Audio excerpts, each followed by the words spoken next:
তো এরকম video make করার জন্য আমরা ফার্স্ট অফ অল ক্যাপকাট অ্যাপটি ওপেন করে নিব। ক্যাপকাট অ্যাপটি ওপেন করে নেওয়ার পর আমরা ভিডিও ক্লিপটি ইম্পোর্ট করব। ইম্পোর্ট করার পর আমরা লাইব্রেরি থেকে একটা ব্ল্যাক স্ক্রিন নেব। ব্ল্যাক স্ক্রিনটি নেওয়ার পরে আমরা মেন ক্লিপটাকে ওভারলেতে করে দেব। ওভারলেতে করে দেওয়ার পর ব্ল্যাক স্ক্রিনটাকে একটু বড় করে নিব। তারপর আমরা যে স্কাই যে ভিডিওটি আছে আমরা বিট অনুযায়ী স্কাই ভিডিওটি অ্যাড করব।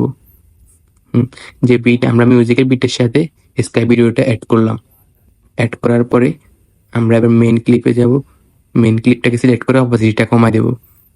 মেন ক্লিপের অপাসিটিটা কমা দেওয়ার পর স্কাই ভিডিওটা দেখা যাইতেছে ব্যাকগ্রাউন্ডে।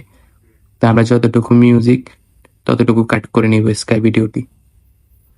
আমাদের প্রয়োজন অনুযায়ী আমরা স্কাই ভিডিওটাকে কাট করে বসিয়ে দেব। তো বসানো হয়ে গেলে আমরা এটাকে স্লো মোশন করব আমাদের মেন ভিডিওটি। আপনারা আপনাদের প্রয়োজন অনুযায়ী স্লো মোশনটা করে নেবেন আপনাদের ভিডিও ক্লিপ অনুযায়ী। আমি আমার মতো করে স্লো মোশনটা করে নিলাম। তারপর স্লো মোশনটি করা হয়ে গেলে আপনারা স্মুথ বেটার কোয়ালিটিতে দিবেন অবশ্যই।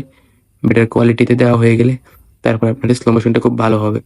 হ্যাঁ, তারপর আমরা ভিডিওটাকে একবার চেক করে নেব। চেক করার পর আমরা মিউজিক অনুযায়ী ভিডিওটিকে কাট করে নেব।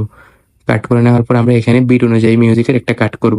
কাট করার পর আমরা ক্রোমার্কি ইউজ করব। ক্রোমার্কি ইউজ করে আমরা কালারটাকে বাড়ানোর আগে অবশ্যই আমরা অপাসিটিটাকে ফুল করে নেব, যেটা কমিয়েছিলাম। হ্যাঁ, এরপর আমরা আবার ক্রোমার্কিতে যাব।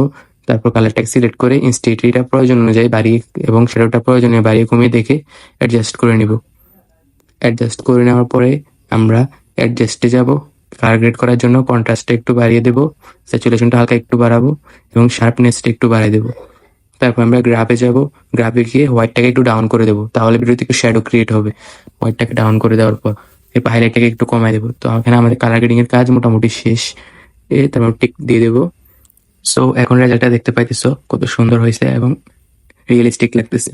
তো যারা যারা স্কাই ভিডিওটি নিতে চাও আমার কাছ থেকে তারা অবশ্যই আমাকে ফলো দিয়ে কমেন্টে লিখবা স্কাই ভিডিও, তাহলে আমি তাকে স্কাই ভিডিওটা পাঠিয়ে দেবো ইনবক্সে।